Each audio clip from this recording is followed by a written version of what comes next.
პირველი, რაც მე მინდა დღეს გავაკეთო, რადგან ჩვენი პირველი საწყისი თემა იყო მეცნიერება და რელიგია, რატოღაც გულმა არ მომითმინა და რამდენიმე ნობელის პრემიის ლაურეატის ცნობილი მეცნიერების წიგნებიდან ამონარიდებს აგიკითხავთ.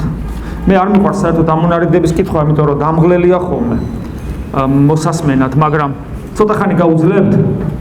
რატომ ეხლა ნახეთ, საერთოდ ინტერნეტში დღეს რო შეხვალ, აღმოაჩენ რომ თურმე რამდენი ნობელის პრემიის ლაურეატი არის ურწმუნო. და იქ ნახავ ურწმუნო მეცნიერებს, რომლებიც ამბობენ, რომ არანაირი ღმერთი არ არის. რა თქმა უნდა, ეგეთი მეცნიერებიც არსებობენ. ასევე არსებობენ მეცნიერები, მაგალითად, ცნობილი ჩვენი ფიზიკოსი, მართლა სანახებო და ჩვენთვის საამაყო გიადვალი. მე არ ვიცი მისი მსოფლმხედველობა როგორია, მაგრამ მის ლექციას უყურებდი, ძალიან საინტერესოა მისი ლექცია ინტერნეტში და იქ ერთგან ახსენებს ღმერთს, იმიტომ რომ ის ისეთ საკითხებს შეეხო, ეს კოლაიდერი ისეთ თემები წამოწიეს მეცნიერებმა, რომ ბუნებრივია, რომ კითხვა სვავდნენ, რომ გიადვალი ხომ მორწმუნეა და ეს ინტერესის სფერო იყო ხოლმე ყოველთვის საზოგადოებაში და მან ესე იგი ამ ლექციის დროს რაღაც მომენტში თემა მოიტანა ისე რა, იმიტომ რომ იქ ბუნებრივია, როცა შენ ფიზიკის რაღაც ძალიან სიღრმეებს შეეხები, ხო? შეუძლებელია, რომ იქ არ წამოტივტივდეს ღმერთის შესახებ აბსოლუტურად, იმიტომ რომ პრინციპი რატომ ხდება ეს? რატომ ხო შეიძლება რომ არ წამოტივტივდეს? საქმე იმაშია, რომ ძველი ბერძნები თუ გვეგონება, რომ სამყარო აშენებული არის მყარი რაღაცა ბურთულებისაგან, პირველ საწყისი აგურებისაგან, რომელსაც ატომი ერქვა, ხო?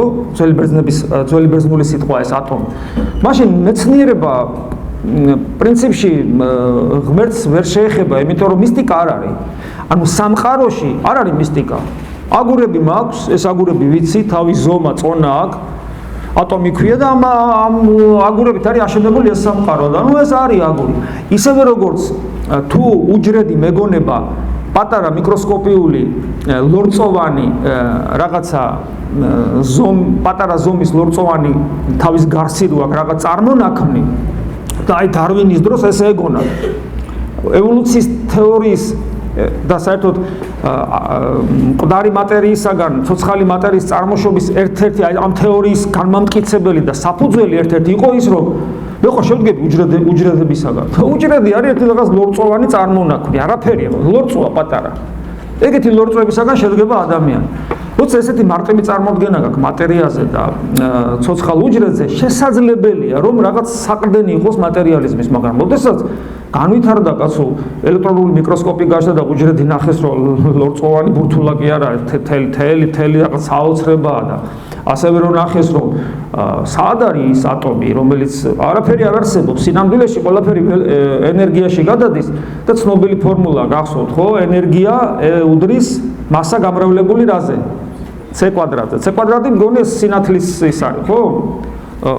ანუ კვადრატში აყვანილია ძალიან უზარმაზარი ციფრია, სადღაც 200.000-მდე თითქმის სინათლის სისწრაფეს უახლოვდება, სადღაც თითქმის 200.000-ია მონაცემი, როგორც მე ვიცი და ნახეთ რა საოცარი რამეა, ენერგია, არის ენერგია, უდრის mc კვადრატს, m არის მასა. ნახეთ რა უცნაური რაღაცაა, მეცნიერება ეს აინშტაინის ცნობილი ის არის, ხო? ფორმულა. ენერგიას აქვს მასა. ხოლო მასა. შეიძლება გარდაიქმნას ენერგიად. და თანამედროვე მეცნიერებს გამოთვლილი აქვთ, რომ თანამედროვე ატომური გახლეჩვა ერთ-ერთი მიზეზი ეგ არის, ხო? რომ ეს საოცარი ენერგია როა. თანამედროვე მეცნიერებამ რომ მიაღწიოს იმას, რომ მასა რაც არის საგანში სრულად გარდაქმნას ენერგიად, ესეა ცნობილი ერთი ხე, აი დიდი ხე როა იყო რა, აი დიდი ხეები როა. ის რომ სრულად ენერგიად გარდაქმნა, იმიტომ რომ მაშინ გამოდის, რომ ძალიან პატარა მასა ჭირდება უზარმაზარი ენერგიის მიღებას. იმიტომ რომ ამ ფორმულიდან ენერგია უდრის მასა გამრავლებული c კვადრატზე და c არის 200.000 დაახლოებით. ესე იგი ეს ხე, ერთი ხე აი დიდი მეგაპოლისი რო აიყო, უზარმაზარი ქალაქი. თქვა და აი ნიუ-იორკი, მოსკოვი, რაღაც, შეიძლება უფრო მეგაპოლისის არა, შეიძლება მთელი დიდი ქვეყანაც რო აიყო. მთელი წელიწადი ეყოფა რომ განათებისათვის კონდეს ენერგია. წარმოგიდგენიათ? და აი მარილის პატარა კრისტალი, აი რო იყრეთ სუფრაზე. მარილის პატარა კრისტალი თელ სახს ეყოფა გასანათებლად. ის მასა, იმ ხელ ენერგიას მოგცემს, თუ ეს სულ ყველაფერი ენერგიაში გადაიყვანა. და ანუ მე ეინშტაინმა თქვა, ხო, მატერია არის შედედებული ველი. ეხლა ეს რას ნიშნავს? ეს ნიშნავს იმას, რომ ის პირველ საწყისი აგური რო გამოეცალა, უკვე მისტიკაში გადადიან. და ამიტომ ბუნებრივია, რომ გეოდვალთან დაკავშირებითაც, რომელიც დიდი აფეთქების თეორიის იმას ცდილობდნენ რეალურად განხორციელებას, თქვათ, იმ ტექნიკურ ლაბორატორიაში კოლაიდერები რქვა. იქ კითხვები გაჩნდა და ამიტომ ლექციის დროს რაღაც მომენტში მოუწია ღმერთის ხსენება და მე არ ვიცნობ ეხლა მას და მე ამას ცუდად არ ვამბობ მასე პირიქით, ისე უხერხულად. ხო, აი როგორც ამბობენ, რუგი ამბობს ესე ღმერთიო რაღაც ისე თქვა. მეცნიერებს ეუხერხულებად ღმერთზე საუბარ. ეს ამ ხელა რაღაც იმიტომ მოუკლები. ამიტომ ძალიან ბევრი ადამიანი მეცნიერი, რომელიც ღმერთს არ ახსენებს, იმიტომ რომ ეუხერხულება, იმიტომ რომ იმათ წრეში იქ როგორ არის, მეცნიერება როგორც კერპი ისია. აი მეცნიერება და თუ წმენა შეიძლება გქონდეს შენთვის, მაგრამ აი შენ როცა ლაპარაკობ, უნდა ილაპარაკო მხოლოდ აი რასაც ხედავ, რასაც გასინჯავ, რასაც გაზომავ, ანუ ეს რაღაც ესეთი კოდექსივითა. და მიუხედავად ამისა, მრავალი მეცნიერი და ჩამოთვლილია ნობელის პრემიის ლაურეატები, მრავალი მეცნიერი მაინც საუბრობს ღმერთზე და თან საოცრად. ეხლა ამ ამონარიდებს უცებ წაგიკითხავთ.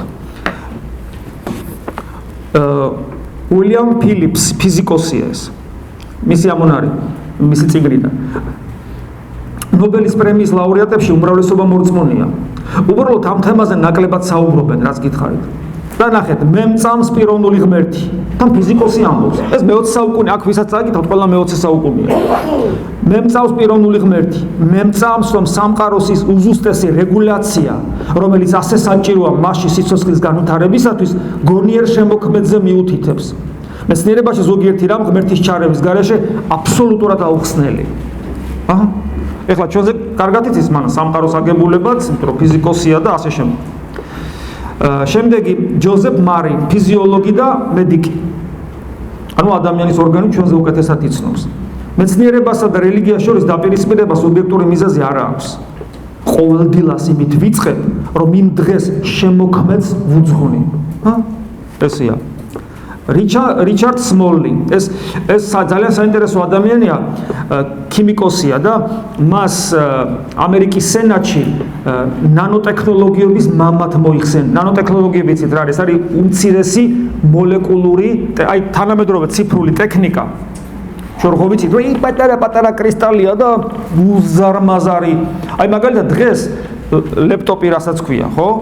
აი მე რო სტუდენტი ვიყავი, თქვენ ხელა თქვენს გახდებით ჩემ ხელა და მე ზღო ვიყავი თქვენ ხელა. აი ეს ლეპტოპი, რასაც აკეთებს, ის პროგრამული უზრუნველყოფა და მეხსიერება, რომ გაეკეთებინა მაშინდელ გამომთვლელ მანქანას, საჭირო იყო მთელი თქვენი ეს კორპუსი, მთელი თქვენი არა, მარტო ოთახი კი არა, მთელი კორპუსის ოთახები უნდა გავსებული იყო ელექტრონული მოწყობილობებით. ეს ჩემ დროს, იქ იმის დროს კი არა, რა ქვია, რა ვიცი, როდის, ესე მეც კაი ძველი ვარ, გამახსენდა რომ ხრუშოვს მოვესწარ.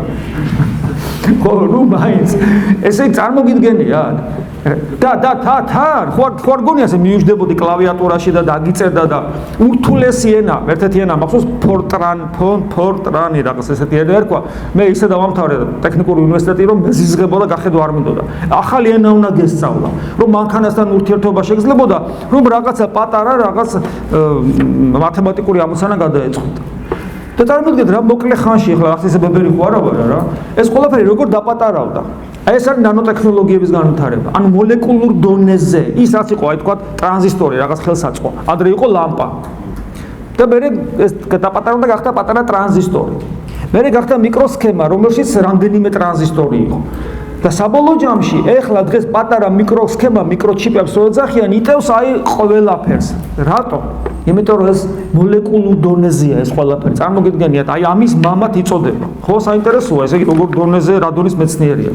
ის ამბობს, ბოლო პერიოდში კვლავ რეგულარულად დავიწყე ეკლესიაში სიარული. ქრისტიანობა ჭეშმარიტება, თანამედროვე მეცნიერება ადასტურებს, რომ სამყაროს უზუსტესი კანონები ხდის შესაძლებელს მასში ადამიანის არსებობას.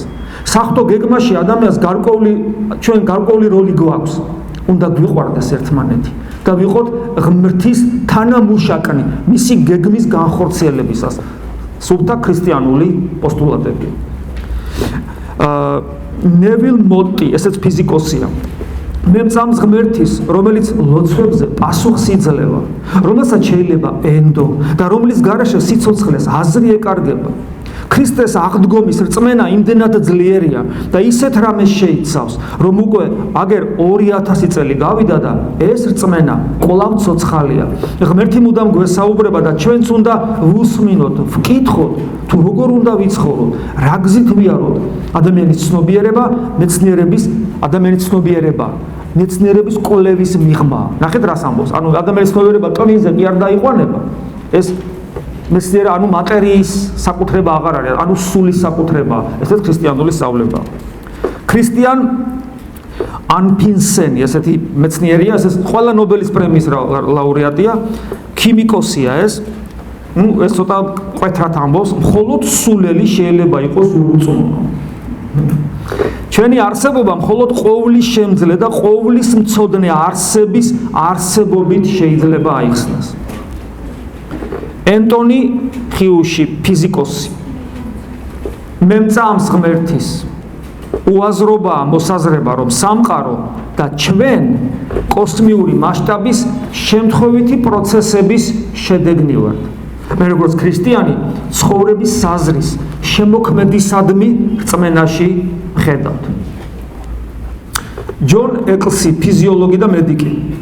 მეცნიერებასა და რელიგიას შორის მოჩვენებითი კონფლიქტი უცოდინრობის შედეგია.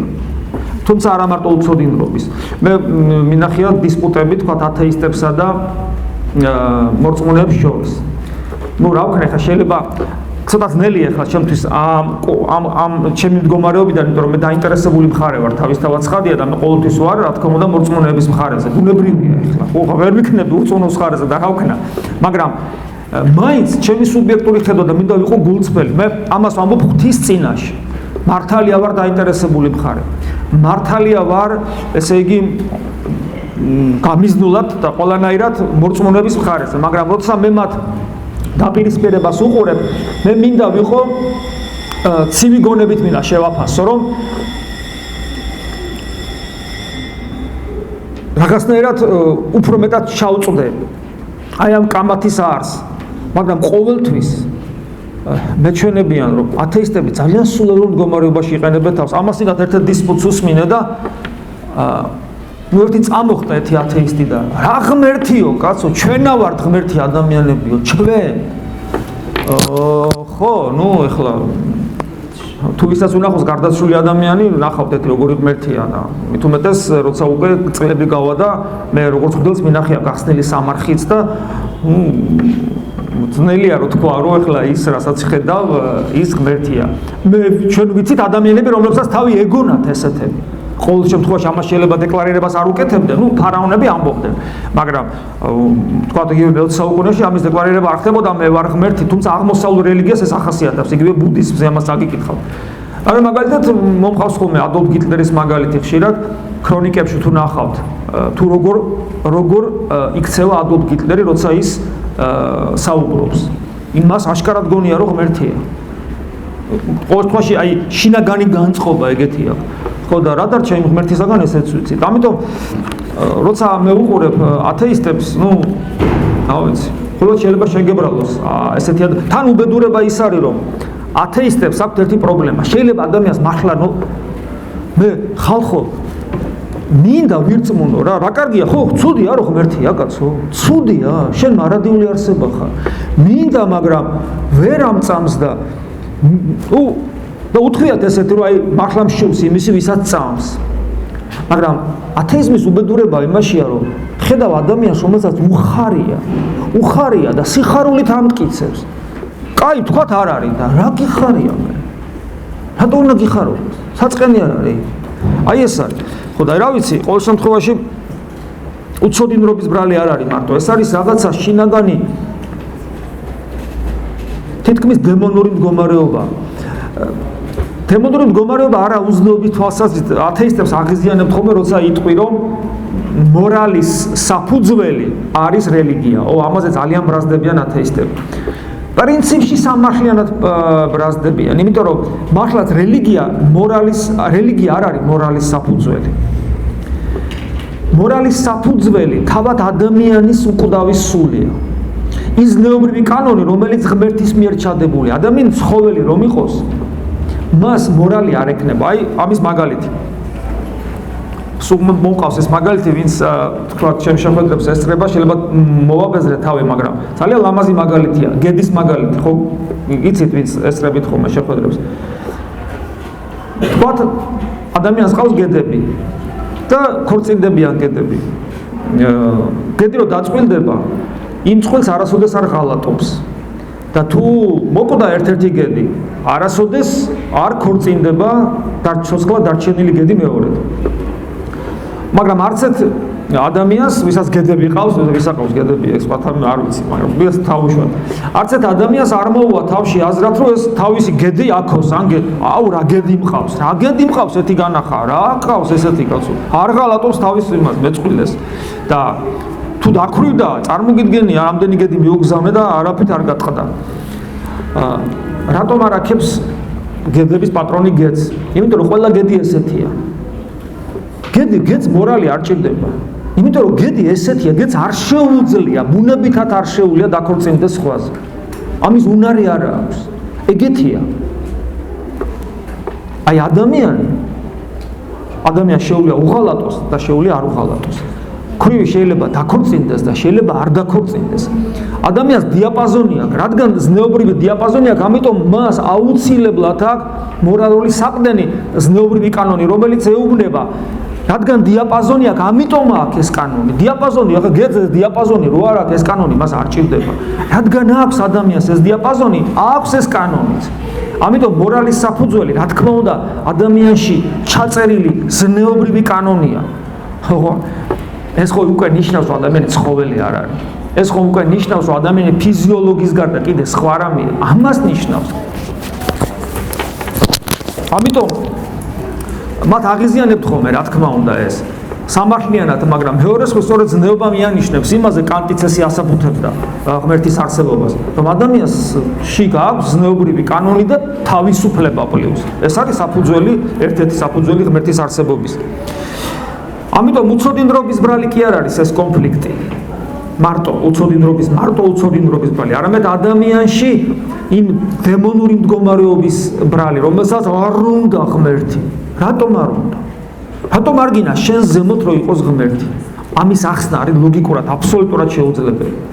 ლოგიკურად იმასაც კი ვერ ახსნი, რატო იწყებს ადამიანი თამბაქოს მოწევას და რატო ეწევა და რატო ხდება ნარკომანი? რატო? ეს ხო მომაყრინებელია.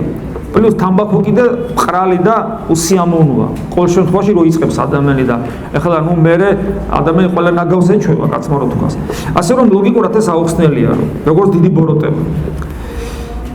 ესე იგი, მეცნიერებას და რელიგიას შორის მოჩვენებითი კონფლიქტი უცოდინრობის შედეგია. ყოფიერება ღვთის ქმედებით გვეძლება. მთელი ცხოვრება ღმერთის განგებულება გვატარებს. და როცა ვკვდებით, ტვინი შემოსვლა ვისაც უნდა შემოვიდეს, ვისაც უნდა შეუვლიათ დადli, აი აქაც შეუვლიათ დადli. როცა ვკვდებით, ტვინი ფუნქციონირებას წყვეტს. აი აქ არის საინტერესო, მაგრამ ღვთის განგებულება და სიყვარული რჩება. თითოეული ჩვენთაგანი როგორც განუმეორებელი ცნობიერი არსება, ღვთის ქმნილება, თითოეული სული, ღვთის ახალი ქმნილება ჩავანებული ჩანასახში. ჩვენი არამატერიალური მე იმგვარად აკონტროლებს ტვინს, ზოგი როგორც ფიქრობს, რომ მე არის ტვინიო. ეს ამბობს ეს დიდი ფიზიოლოგი და მედიკი, რომ ჩვენი არამატერიალური მე იმგვარად აკონტროლებს ტვინს, როგორც მძღოლი მანქანას მართავს და პროგრამისტი კომპიუტერს ამუშავებს. აბდუს სალამი ფიზიკოსია, ეთყობა ეს მუსულმანია. ჩვენ გვწამს რომ ღმერთმა შექმნა მშვენიერი, სიმეტრიული, ჰარმონიული სამყარო. მასში წესრიგია და არაა ქაოსი და ღვთის შემეცნება დიდ სიხარულს გვანიჭებს. ჯოზეფ ტეილორი ფიზიკოსი მეცნიერებას და რელიგიას შორის დაპირისპირება არაა. თითოეული სამეცნიერო აღმოჩენა ღმერთის შესახებ ცოდნას ამდიდრებს. ჩვენ გვჯერა რომ ადამიანში არის რაღაც ღვთაებრივი და ამიტომ მისი სიცოცხლე წმინდაა. დერეკ ბარტონი ეს ქიმიკოსია, ღმერთი ჭეშმარიტებაა. მეცნიერება და რელიგია თანხმობაშია. ისინი ერთსა და იმავე ჭეშმარიტებას ეძებენ.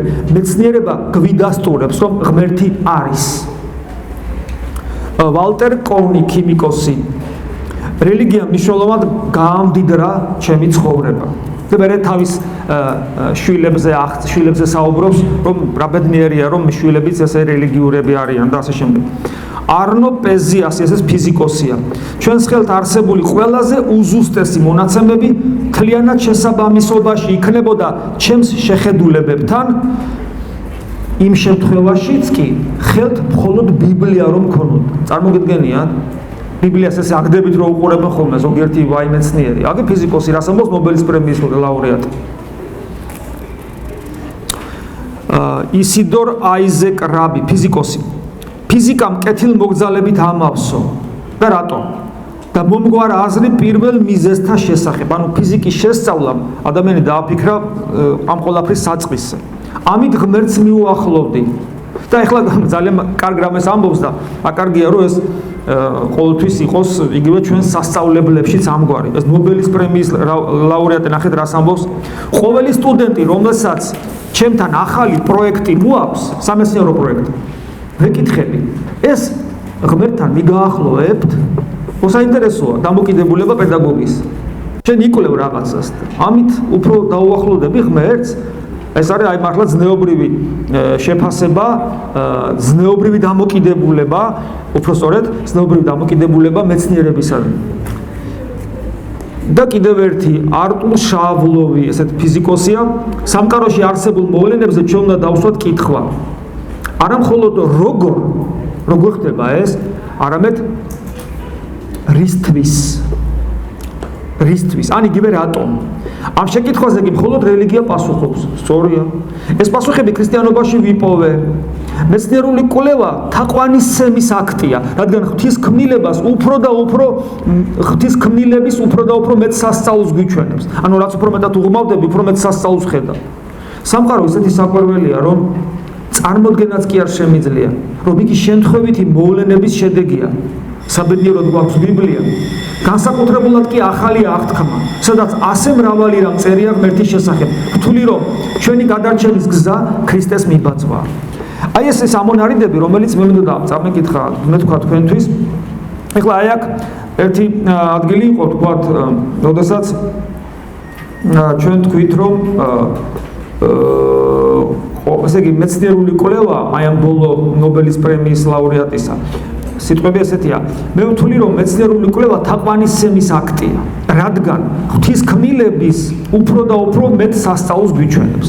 მე წაგან გითხარით რომ ერთ-ერთი მიზეზი დარვინიზმისა და საერთოდ ათეიზმისა იყო ის რომ პირველ საწყისი სამყაროს ეგონათ ის მყარი სხეული ატომს რო ეძახდნენ, სანამ ატომში ჩაიხედებოდნენ და ატომი ფაქტურად არის ცარიელი, თქვენ ალბათ ფიზიკა ისწავლეთ, აი მაგალითად ატომი რო გაადიდო ძალიან ბევრჯერ, ხო, მილიარდობით.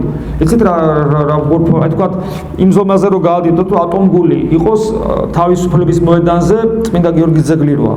ანუ ერთი თქვათ ხუთთეთრიანი მონეტა ხო დადო თავისუფლების მოედანზე წმინდა გიორგის ძეგლთან. ხუთთეთრიანი მონეტა. და ელექტრონები ხომ მოძრაობენ მის გარშემო. ელექტრონის ადი მოძრაობს, იცით? ასევე თქვათ ხუთთეთრიანი მონეტა ან ერთთეთრიანი მონეტა, რო დადო ზემელზე, იქ მაკდონალდსი როა თუ რაღაც, ხო? აი იქ რო დადო. თელი დანარჩენი ეს არის სიცარიელი. ატომი ცარიელია. ის რაც ეგონათ მყარი ბურთულა არის ფაქტურად სარიელი. ხო საინტერესოა ეს. ეზონები, კვარტები. ისინი ხო საერთოდ ძალიან პატარები და ესეთია, ხო? ანუ აი ატომის დაშლის შედეგად. კი, ისინი კიდე, კი. ანუ ატომი როცა იშლება, ხო, ეს უამრავ კიდე ელემენტარულ ნაწილაკებად იშლება და ამიტომ მე საბოლოო ჯამში ყველაფერი ენერგია და მასა გადადის ენერგიაში და აინშტაინმა იმიტომ თქვა, რომ შედედებული ველია მატერია და მე ხშირად ყოველთვის ვამბობ ამ დროს აინშტაინმა ეს თქვა მე-20 საუკუნეში და გენიალური ნათქვამი იყო, მაგრამ მან ალბათ არ იცოდა, მაგრამ ჩვენ ვიცით, რომ მე-8 საუკუნეში მაქსიმე აღსარებელი წმინდა მამა, რომელიც საქართველოშია დაკრძალული, ამბობს, რომ მთელი ეს სამყარო მატერიაზე ამბობს, არის ღმერთის მიერ შექმნილი ენერგია. იგივე ამბობს, ველი და ენერგია ამ შემთხვევაში სინონიმებია. ღმერთის მიერ შექმნილი ენერგია. ეს საოცარი მართლაც აი გენიოსის, მე-8 საუკუნის გენიოსის ნათქვამი. ქრისტიანი მამის. ეხლა უჯრედთან დაკავშირებით მინდა კიდე ერთი რამ გითხრათ, რომ თქვენი იცით, რომ უჯრედებში, ცოცხალ უჯრედში არის დნმ-ის მოლეკულა. დნმ-ის მოლეკულა, ეხლა მე არა ვარ ფიზიოლოგი, ბიოლოგი და არც ფიზიკოსი და საერთოდ არც მაქვს, რომც ვიცოდე ამაზე დაწვრილებით ამ თემებზე არ ვისაუბრებ, იმიტომ რომ მე მოვდივარ როგორც მღვდელი და მე მხოლოდ ქრისტემი და ვიქადო, უბრალოდ იმდენად ვეხები, რამდენადაც ჩვენში ეს აღძრავს გავიხედოთ რაღაც მეტაფიზიკური მიმართულებით. დნმ-ის მოლეკულა სანამ აღმოჩენილი იქნებოდა, კიდე საუბრობდნენ ხოლმე მატერიალისტები რაღაც შემთხვევით სიცოცხლის წარმოქმნაზე, მაგრამ დნმ-ის მოლეკულა რო აღმოჩნდა, ხო იცით ესეთ რამეს ამბობენ, რომ შეიძლება თუ არა 20 ჯერ თქვა და ვეფხისტყაოსანი საბეჭდ მანქანაზე დასვა ცხოველი, ნებისმიერი ცხოველი, რომელიც აკაკუნებს თითებს საბეჭდ მანქანაზე და ერთხელაც საუკუნები აკაკუნებს და ერთხელაც უცებ დაიწყო რომელმა შექმნა სამყარო ძალითა მიძლიერითა და ასე შემდეგ და ბოლომდე გაასრულა ვეფხისტყაოსანი. დასრულდა ესე ამბავით იქით. ხო დაასრულა, მე ისე წერტილი დასვათვარად რომელ და ასე 20 ჯერ გადამბულად უცებ აი ამ საუკუნები თუ რაღაც 1000 წლეულების ზის და უცებ ერთხელ ესე დაბეჭდა. არანაირი ალბათობაში ეს არ ჯდება. მაგრამ დნმ-ის ეს იმხელა ინფორმაცია შეიცავს თითოეული დნმ. იქ არის 400, აი მაგალითად ჩვენ გვაქვს 3300, მთელი ეს ტექსტები 3300-ია დაწერილი. მათემატიკა 10 ციფრს იცნობს. თუმცა არსებობს ორობითი სისტემა, მთელი ეს ელექტრონული მოწყობილობები ციფრული. მთელი ეს ინფორმაცია, აი უზარმაზარი სურათი დაბეჭდი, ამ ფილმს უყურებ, რომელიც აი 3 საათი გრძელდება მაღალი ხარისხით. მთელი ეს ფილმის ინფორმაცია ჩაწერილია ტექსტით, მოდი ესე ვთქვათ. სადაც არის ამბანის 200, 0 და 1, მეტი არა. და ამ კომბინაციით არის აგებული. ეს ელექტრონული ნანოტექნოლოგიების პრინციპია. აი დნმ არის ინფორმაცია, რომელიც ჩაწერილია 4 ამბანით. A, B, C და D ამგონი, ასე აღენიშნება. 4 ასო აქვს. და თითოეულ დნმ-ში იმხელა ინფორმაცია დებს, რომელიც წიგნებად რომ დაწერო, ეს გამოდის იმდანად ბევრი სქელი წიგნი, რომ უბრალოდ დათვლაც კი შეუძლებელია, იმხელა ინფორმაცია დებს. ერთ-ერთი მეცნიერი ამბობდა, რომ დაალაგო ეს წიგნები მთვარემდე ავაო, წარმოგიდგენიათ რამხელა ინფორმაცია. ეს არის უზარმაზარი ინფორმაცია. და თან ეს ყველაფერი სპირალისებულად არის დაგრეხილი. და თან საოცარი აღმოაჩინეს მეცნიერებმა, რომ იქ არის სპეციალური მოწყობილობა, რომელიც ამ დნმ-ის ხვეულაზე პერიოდულად ესე დადის. დადის იმიტომ, რომ იქ რო 1-2 ატომი ამოვარდეს ამ ესე იგი ბიომოლეკულიდან, იმ წამს მუშაობის პრინციპი ირღვევა და ეს მოწყობილობა დადის და ამოწმებს. და ესე იგი თუ რაღაც დაზიანება იქვე ასწორებს. საოცარი ფენომენალური რაღაცაა და ეს როგორც კი აღმოაჩინეს იქვე დამთავრდა რა. 20 ჯერ ვერ დაიწერებოდა ვეფხისტყაოსანი და ერთხელაც კასპაროვსკის შემთხვევით და ამ დროს ესე იგი აქ ტომებია თითოეულ დნმ-ში. მაგრამ როდესაც უჯრედში და ეს არის უჯრედის ნაწილი. და როდესაც ელექტრონული მიკროსკოპი გამოიგონეს და მე მიკროსკოპი დაიხვეწა უჯრედში რომ ჩაიხედეს თანამედროვე მეცნიერები ესე საუბრობენ უჯრედი რომ მილიონჯერ გაადიდო, მილიონჯერ ერთი მეგაპოლისის, აი თქვა ნიუ-იორკი რო აი ამ ხელა ზომის უზარმაზარ კოსმოსურ ხომალდად წარმოგვიდგება. თავისი შემავალი კარიბჭეებით, თავისი დაცვის, ეს არის ურთულესი მოწყობილობა, რომელიც არის ქარხანაც, მიმღები პუნქტის, გამცემის, გადასამუშავებელის, მერე გააკეთეს აი ამ უჯრედის, რომელიც არის გადიდებულია, უზარმაზარი გადიდებული 3D-ში 3D ქვია, ხო ეს სივრცული გრაფიკით ანიმაცია. თქვა და ესეთი ის მაგალითად გამოიყენეს, თქვა როგორ შედის რომელიღაც ერთ-ერთი ჰორმონი, თქვა და როგორ იღებენ ამ ჰორმონს, როგორ აბინავებენ, როგორ მოიხმარენ და ასე შემდეგ. ეს არის ურთულესი მოწყობილობა, რომლის ხელოვნურად ერთ-ერთი ბიოლოგი ესე ამბობს, ამერიკელი ბიოლოგი, რომ მე უფრო დავიჯერებ იმას, რომ აი რაღაც მეტალის და რაღაც დეტალების გროვიდან ურაგანი ამოვარდეს და ბოინგი შეიქმნას, აეწყოს აერში, ამას უფრო დავიჯერებ, ვიდრე უჯრედის შემთხვევით შეიქმნას. აი ეს არის და ამიტომ ეს მე ადრე ერთ-ერთ შეხვედრაზე მქონა დედამიწა როგორ არის მოწყობილი. ეს საერთოდ თავისი სირთულით და თავისი ნიუანსებით არ ჩამოუვარდება უჯრედს. იმდენად რთული მოწყობილობის არის ეს საოცარი ორგანიზმივით არის, რომელიც ტემპერატურას ინარჩუნებს, მიკროკლიმატი აქვს, კლიმატ კონტროლი აქვს, უფრო სწორედ ეს როგორ არის მიღწეული, რა ხდება დედამიწაზე, რომ კლიმატ კონტროლი შენარჩუნებული იქნას და არც გაცივდეს, არც გაცხელდეს და ასე შემდეგ და ასე შემდეგ. ანუ ეს არის ურთულესი სისტემა. მიგივე მარცვალი, ნებისმიერი მარცვალი, რომელიც ჩანასახია შიგნით. ის ჩანასახი ცოცხალია. ეს მარცვალი, აი პურის ხორბლის მარცვალი იყო და ლობიოს, თქვა, გამხმარი, თითქოს. ის სინამდვილეში ცოცხალია, გამხმარი არ არის. გრძნობს გარემო ტემპერატურას, სინესტეს და როგორც კი ეს ტემპერატურა და სინესტე რაღაც დონემდე მივა, იმ წამსვე იგრძნობს თავის რეცეპტორები და იწყებს გაცოცხლებას. გაცოცხლებას რო იწყებს მარცვალი, უცნაური რაღაცა ხდება, აი მიწაში რო ჩადო და ჭრილი გაუკეთო და ესე იგი ნელი გადაღებით გადაიღო და მერე ჩვეულებრივად გაუშვა. როგორც კი გაღვივდება, აღმოაჩენ რომ მარცვლიდან, ნებისმიერი მარცვლიდან გამოდის რაღაცა ორი წვერი ესეთი. ზუსტად ერთნაირი წვერებია ვიზუალურად. მაგრამ ერთი წვერი აუცილებლად მიდის ზემოთ, ერთი ქვემოთ. რომელიც ქვემოთ მიდის, აუცილებლად ფესვია და მან იცის რომ ქვემოთ უნდა წავიდეს. და რომელიც ზემოთ მიდის, ეს აუცილებლად ღეროა. და გარეგნულად ერთმანეთისგან არ განსხვავდება თავიდან. აი ესეთი უცნაური ფენომენია. ანუ ყველაფერი ეს ჩადებულია, საოცრებაა სიცოცხლე. ეხლა ეს იმიტომ მოვყევი, რომ ჩვენ ხო ესე დავიწყეთ. ჯერ მეცნიერები რას ამბობენ, ხო? მაზე რა ქვია? რწმენაზე. მეცნიერები, რომელმაც ჩვენზე უკეთიციან ეს სამყარო. მერე რამდენიმე მაგალითი მოგიყვანეთ იმის შესახებ, თუ საოცრებაა უჯრედი და როგორი და ეს ყველგან სადაც არ უნდა გაიხედოთ მსგავს რამეს ნახავთ სამყაროში.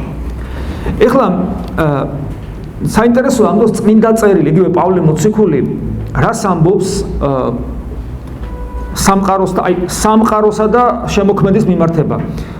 და სამყარო რატომ არის ასე მოწყობილი და რა უნდა დავინახო მისი საშუალებით და მე ამასაც წაგიკითხავთ ეს პავლე მოციქულის რომელთა მიმართ ეპისტოლია პირველი თავი, მე-20 მუხლი. ამ თავში პავლე მოციქული საუბრობს იმ ურწმუნოებზე, რომლებიც ამბობენ, რომ ჩვენ რა ვიცით, აბა ღმერთი არ გაგვიგია და ურწმუნოები ვართ. და როცა ადამიანი ესე თავხედობს შემოქმედის წინაშე, იმიტომ რომ აშკარად ყველგან ღმერთის კვალია და მაინც ამბობს, რომ არა, მაშინ პავლე მოციქული ამბობს, რომ რა ემართება ესეთ კაცობრიობას. აქ ლაპარაკი არ არის ინდივიდებზე, ზოგიერთი ინდივიდი შეიძლება მან ზნეობრივი ცხოვრება შეინარჩუნოს, იმიტომ რომ აღზრდა ტრადიცია, თუმცა ეს ტრადიციაც და აღზრდა საბოლოო ჯამში ქრისტიანულ ფესვებამდე მიდის, ხო? მაგრამ საბოლოო ჯამში კაცობრიობა რა სახე შეიძლება მიიღოს? მსგავსი იყო ძველს წარმართულ სამყაროში, მსგავსი, ასევე ესე იგი აქეთკენ მიდის სამყარო და რომელიც საბოლოოდ დამთავრდება ანტიქრისტეს გამეფებით, რასაც ქრისტიანობა ასწავლის უკვე 2000 წელიწადია. აი ნახეთ რას ამბობს პავლე მოციქული. მე თანამედროვე ქართულით მოვიღე ეს, რომ უფრო გასაგები იყოს. და მართლაც მისი, ანუ ღმერთის, უხილავი სრულყოფილება, წარუვალი ძალა და ღვთაებრიობა ქვეყნიერების დასაბამიდან მისსავ ქმნილებებში ცნაურდება და ხილული ხდება. ანუ ღმერთს ხედავთ მის კნილებებში. ანუ ეს კნილება კი არ არის ღმერთი, ანუ პანთეიზმი კი არ იქადაგება, რომ ეს იგივე ღმერთია. არამედ ამ სამყაროს კანონზომიერებაში ჩანს, რომ ღმერთი არის, თორე ეს ესეთი არ იქნება. ასე რომ, რადგან ეს ასია, ასე რომ არა აქვთ პატიება იმათ, ვინც ამბობს, რომ ღმერთი არ არის. რა კი შეიცნეს ღმერთი, მაგრამ არ ადიდეს როგორც ღმერთი და არც მადლი შესწირეს, არამედ ამაონი იქმნენ თავიანთი ზრახვით. ანუ მათი შინაგანი მდგომარეობა, როგორც ისინი ბჭობენ, საუბრობენ და ფიქრობენ, ამაო გახდა. და დაბნელდა მათი უგონო გული. ნახეთ რა საოცარი ის არის სიტყვათა შეერთება უგონო გული. გული გონიერი. თანამედროვე ფსიქოლოგებს აქვთ ესეთი ტერმინი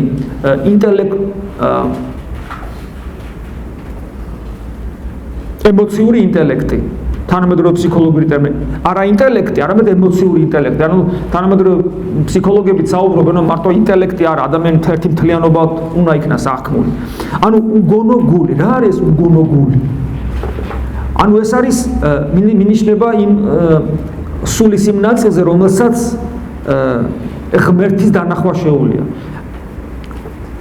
ადამიანი ხილულ სამყაროს ხედავს ტვინით, ამიტომ თავისი გარე კავშირები აქვს, თვალი, ყნოსვა, შეხება, სმენა და ასე შემდეგ, ან ხუთი გზნობის ორგანო, რომელიც ტვინს გადაეცემა და ტვინი ამ ყველაფრით ხედავს გარე სამყაროს. ღმერთს ტვინით ვერ დაინახავ, იმიტომ რომ არც სინათლით, რომელიც თვალი ასრულებს ამ ფუნქციას, ვერც ბგერით, ვერც შეხებით. რატომ? იმიტომ რომ ეს ყველაფერი არის მატერიის აღქმის შესაძლებლობას გაძლევს, ხოლო მიღმერი სამყარო არამატერიალური, ამიტომ ტვინი არ გამოდგება, აი ადამიანს რომ უნდა გონებით ეძებოს. როგორ კაცო მე ვფიქრობ ეხლა და ღმერთი არ გამოდგება ტვინი ამისათვის. ტვინს სხვა ფუნქცია აქვს. აი რითაც ღმერთი უნდა დაინახოს ადამიანმა, ეს არის სულის გონიერი ნაწილი. და აი როცა საუბარია უგონო გული, სულის გონიერი ნაწილი, სულის გრძნობად ნაწილთან და ნებელობასთან ერთობაში არის ჯანმრთელი მდგომარეობა ადამიანის.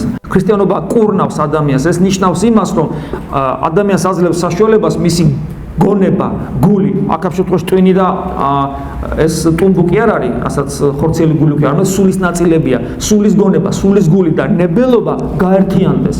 ერთმანეთს კი აღარ ებრძოლოს. და აი ამიტომ დაბნელდა მათი უგონო გული და უფალი ამბობს, ვისაც ეს არის სულის თვალი, ეს ვისაც დაუბნელდება, მთელი მისი არსება ბნელი ხდება. ბრძენკაცებად მოქონდათ თავი და შლეგებად იქცნენ. და უხრწნელი ღმერთის დიდება ხრწნადი კაცის ფრინველთა და ქვერწარმავალთა ხატებაზე გაცვალეს. ან კერთაყვანისმცემლობას მიანიშნებს. ამიტომაც მისცა ისინი ღმერთმა მათივე გულის თქმათა უწმინდურებას, რათა შეებილწათ თავიანთი სხეული. ნახეთ, როგორ გადასხმას აკეთებს პავლე მოციქული. ეხლა აქ ეს შეიძლება რაღაცამ არ მიიღოს ეს სიტყვები. ეგ უკვე როგორ გითხრათ, მისამართი ამ შემთხვევაში უკმაყოფილებისაც შემზე ვერ იქნება. ამას ამბობს პავლე მოციქული და პავლე მოციქული რო გააკრიტიკო, ჯერ უნდა კარგად იცნობდე მას. ეს არის გენიოსი, რომლის მსგავსი გენიოსი ალბათ სამყაროში შეიძლება ვეღარც თქვა. იმდენად დიდი გენიოსი. კარგად უნდა იცნობდე პავლე მოციქულს. პავლე მოციქული არის გენიოსი, რომელმაც მთელი წარმართული სამყარო, როგორც ფილოსოფოსმა ამოატრეა. მაგალითად, ერთი მაგალითი, მთელი წარმართული სამყარო ამბობდა.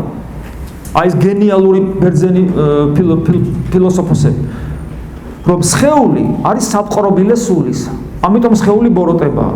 პავლე მოციქული ამბობს, არა, სხეული არის ტაძარი სული წმინდის.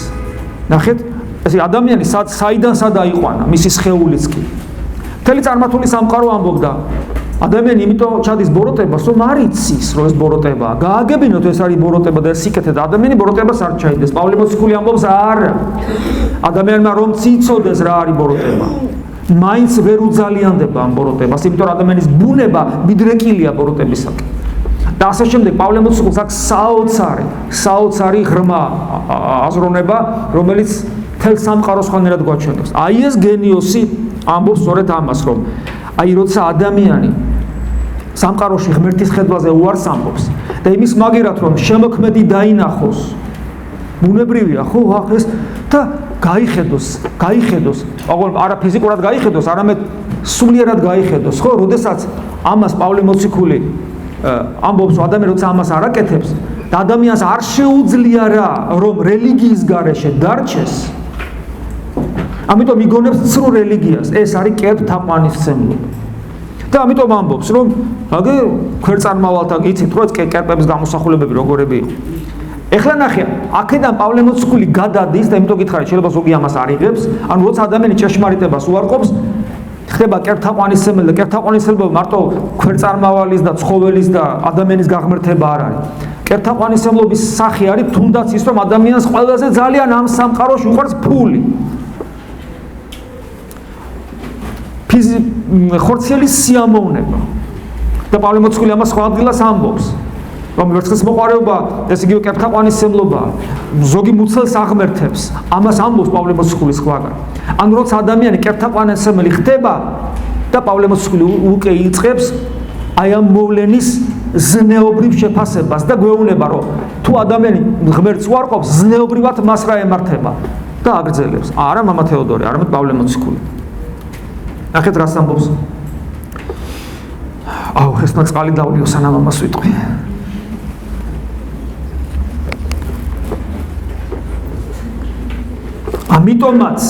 ამიტომაც მისცა ისინი ღმერთმა მათივე გულის თქმათა უწმინდურობას.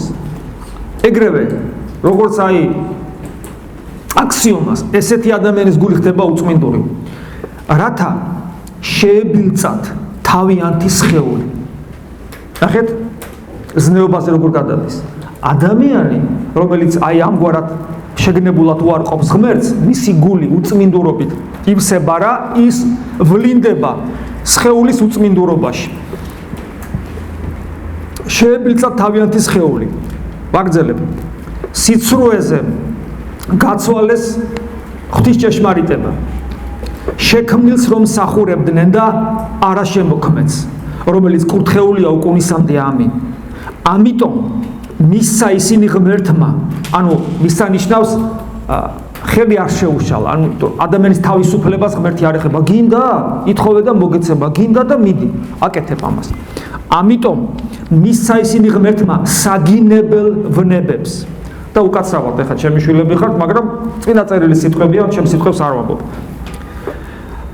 ვინაიდან მათმა ქალებმაც კი ბუნებრივი წესი არაბუნებითით შესცვალეს. ასევე კაცებმაც მიატოვეს ქალებთან ბუნებრივი ცხოვრების წესი და გულის თქმით გახურებულნი აღერივნენ ერთმანეთს. მამაკაცი მამაკაცთან სჩადიოდა სასირცხოს და მიიღეს თავიანთი ცდუნების საკადრისი საზღაური. და რა კი არ ეცადნენ გონებით შეენარჩუნებინათ ღმერთი, ანუ სულის გონიერ ნაწილზეა საუბარი. ამიტომ უჯერო საქმეთათვის მისცა ღმერთმა ისინი გაუკუღმართებულ გონებას. და გაუკუღმართებული გონება, ამ დროს აქ შეიძლება ვიგულისხმოთ თავად დემონური სულიც, ეშმაკიც. ასე რომ ახსილნი არიან ყოველგვარი უსამართლობით. ანუ ეს ხორციელი გარყვნილება მარტო ხორციელი გარყვნილებად არ რჩება. და ეს კიდევ თავის მხრივ აძლიერებს იმ სულიერს, რომელსაც ჩამოთვლის.